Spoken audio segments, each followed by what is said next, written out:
Hey, I'd like to welcome you to another episode of Mission Matters. I'm proud to announce that today we're at the Milken Global Conference in Beverly Hills, California. And I have Alex Gonzalez Omarad on the line, who is a speaker, just left stage. Love to get speakers just off stage. First off, Alex, welcome to the show. Thank you so much for having me, Adam. All right, so you just got off stage. Talk a little bit about your content and what you were talking about. So fresh off the stage, and it was lovely. It was Chatham House rules, so I can't say any of the controversial things we talked about, but it was basically Mexican investment. Is it worth it or not? I think I can safely say that the panel, at least, was very much bullish on Mexico. So that's something I'm trying to sort of like bring out and talk about around the world, but also talking about the difficulties, the challenges, what actually is going on in Mexico right now. Why are people so interested in it? Let's talk about it. Now, is this your first time to Milken Conference, or have you been before? It's my first time in LA. Imagine that. Amazing. Yes. Love it. Well, what brought you to the conference this year? Why did you feel that like having representation, having these ideals from Mexico was important to be at this specific conference? So I'm lucky enough to know the Milken folks who looked for me and tried to find an expert who knew more or less where politics and economics sort of touch in Mexico, right? Don't know if your audience has heard much about it, but right now Mexico is having a sort of Mexico moment. And that means nearshoring, that means investment, that means Mexico right now is seeing a boom in terms of economic growth, in terms of investment. How much of a boom, I think, is a conversation we can have at some point. But to me, what's important is to come here and talk to an American audience, which I think is crucial, to understand Mexico a bit more beyond the politicking that we're always seeing. This is a far more integrated relationship that we have between the US and Mexico, and it's something we need to understand very deeply before we move any of these essential, the knobs and sort of switches of the relationship. You move something here, and the farmers in Iowa suddenly aren't selling as much, or you move another knob over here, and suddenly there's a drought in northern Mexico. So to me, it's a really important issue on both sides of the border. So I know you can't talk about the speaking side of it, but that being said, what should investors be thinking as they start, whether it's a nearshoring or otherwise, like the things we're hearing in the news about going on in Mexico? So what should investors be thinking as they think about allocating capital south, so to speak? So it really depends on your industry. I mean, I've failed people for less. It's always complex. Never say it's complex, but it's complex. It's important to note that because every state, every region within Mexico has its own expertise, right? Semiconductors, there are some places in central Mexico and northern Mexico that are really primed to start getting the supply chain of semiconductors to Mexico. So if you're interested in that, that's where you want to be. You want to be where all the televisions are being made, all the cars are being made. If you're more into finance, Mexico City is your place to be. So really understand the geography, the political landscape as well is very physical in Mexico as it is everywhere, right? Like in America, you've got the liberal coasts and the sort of conservative core. In Mexico, you've got something similar, right? You've got the sort of very entrepreneurial north. You've got the sort of like lefty progressive center and south. And that changes the way you board things in very interesting ways. So keeping an eye on how politics works in Mexico, policy specifically, I think is key beyond the metrics, which I'm sure your readers have ample access to. So Mexico political economist, like tell me a little bit more. So the idea was born because I was very lucky to have some of the great movers and shakers of American policy in Mexico. They were sort of doing a fact-finding mission, the Mexico moment, right? Yeah. And they decided to come down. I won't say any names because I want to respect their privacy, but these are the people who are whispering into Mr. Biden and Mr. Trump's ear. And I was shocked because they had no idea. They had no idea about Mexico, and then I thought about it, and I said, I can't blame them. I mean, they do great work, Washington Post, New York Times, they're colleagues, I know them, but their audience is broad. They're a broad church. They can't cover all of Mexico. They've got some really great coverage, but they can't hone into the really nitty-gritty. They've got to be on the day-to-day. For sure. And then local Mexican journalism, even if it's good, I mean, and even if you read Spanish, you need to have been born with, like, initials and inside jokes like carved into your mind. So I said, there's an enormous and fundamentally important space here that we need to fill as soon as possible, which is what the Mexico political economist is trying to fill, which is basically, what if I don't understand the insider baseball of Mexican politics? I'm interested in investing, doing policy surrounding Mexico. How do I quickly get up to speed? And so that's what we're trying to do. So what has been the response from that so far? Like the idea, especially bringing a new lens, we'll say, from the local news or from otherwise, because that can be tricky.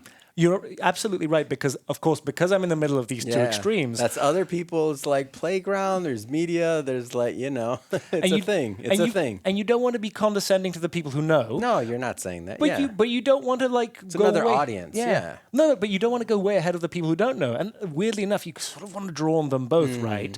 And so what's really been interesting to me is getting that right. I've been really lucky to get a lot of feedback from really great, like stakeholders, right? Like from the USAID to folks at Bloomberg, and I've been very flattered to find them really enjoying the content. And also the nicest thing I've ever heard about the Mexico Political Economist is a journalist colleague of mine said, I've got a colleague who's been researching this very topic for a year and a half and you kicked her out of the park in a week.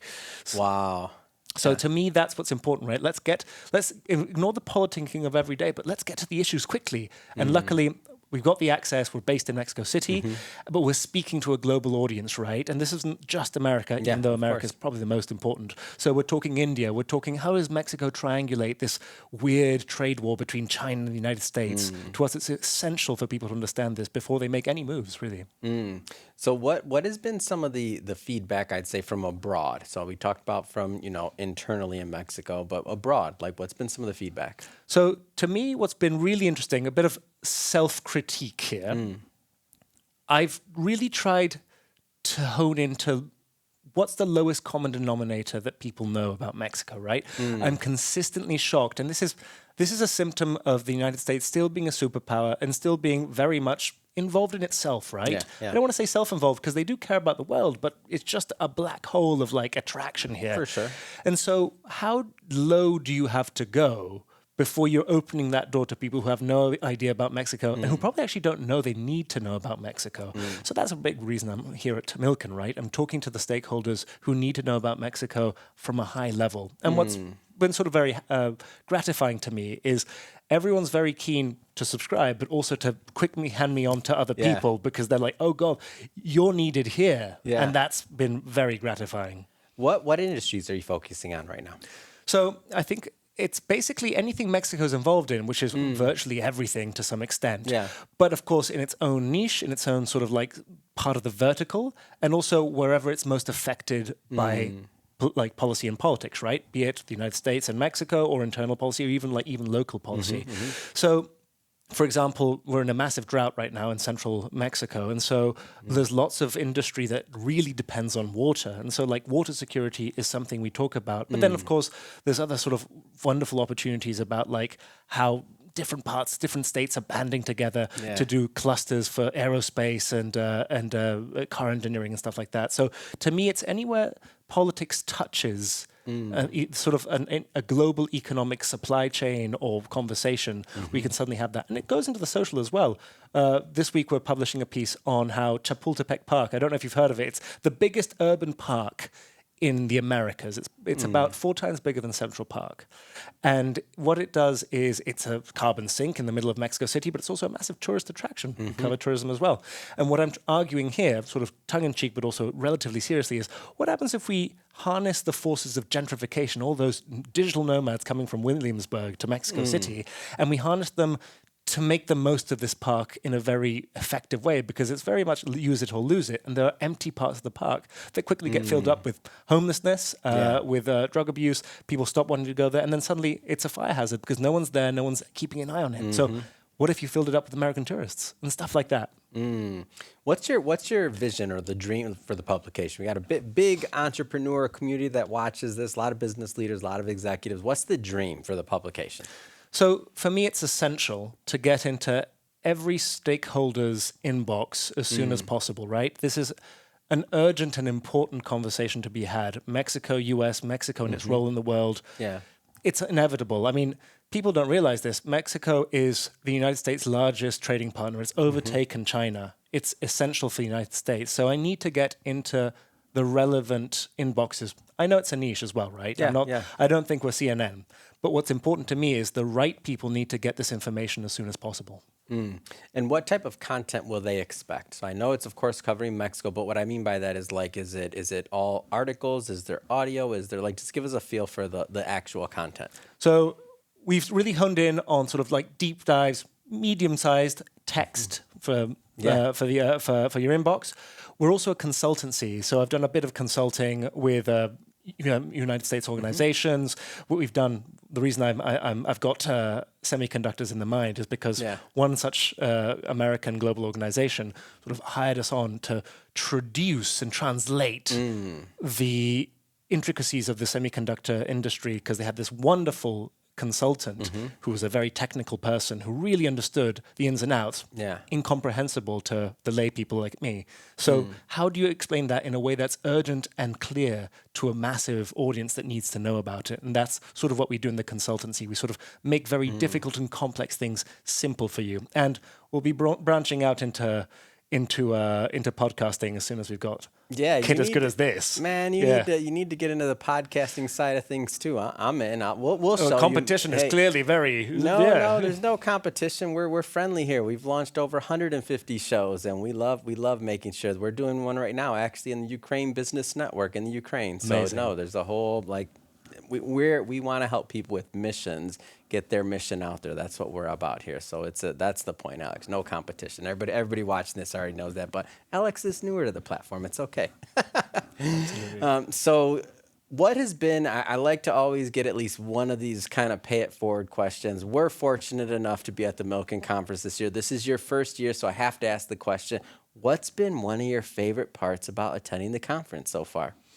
So to me, I mean, it could be a panel, it could be a speech, it could be anything. What has been one of your favorite parts? I want to pay it forward, but again, it sort of brings me back to my core mission, which is, for decades we heard it's the end of history, and a conference like this, full of financial folk, full of VCs, private equity, what you usually would have heard back in the day, and I'm talking about all the panels and conversations I've had here. It would have been, well, let's just chuck everything, all the money into the algorithm and just churn out like the facts, right? Like, because numbers talk, this is just basically a maths problem we need to solve the world. And we're seeing the revindication of history, so to speak. And we're seeing the return of conversations about policy, which is how are we actually going to start, I don't know, like questioning the very foundations of the things we work our entire economic systems on. And so you've got people like Javier Milei, the libertarian president of Argentina, making his case. Amazing. But then you've got people further on the left. I wouldn't say there's any Bernie Sanders types here, but that's not their scene. It might have been at the panel. Who knows? I don't know. But you've got some Bidenistas, we'll call them, who are in the government or support his government, and they're very pro-government intervention for green policies to bring, to reshore industry back to the United States and Mexico. And to me, it's a conversation about how politics is affecting the entire economy and the way people invest and the way people think about their capital. Yeah, amazing. Well, Alex, I have to say it has been great having you on the show today. I'm excited to follow, and I want Mexico political economists in my inbox, and I know many of my viewers will want that as well. How do they get it? So the best way to do it is www.mxpe, mexicopoliticaleconomist.org, www.mxpe.org. Fantastic. And for everybody watching, just so you know, we'll put all of the links in the show notes. You can just click on the links and head right on over. And speaking of the audience, if this is your first time with us and you haven't hit the subscribe button yet, this is your invitation. This is a daily show. Each and every day, we're bringing you new content, new thought leaders, and new info. So hit that subscribe button because we got many more episodes coming up for you, and we don't want you to miss a thing. Alex, again, thank you so much for coming on the show. Thank you so much, Adam.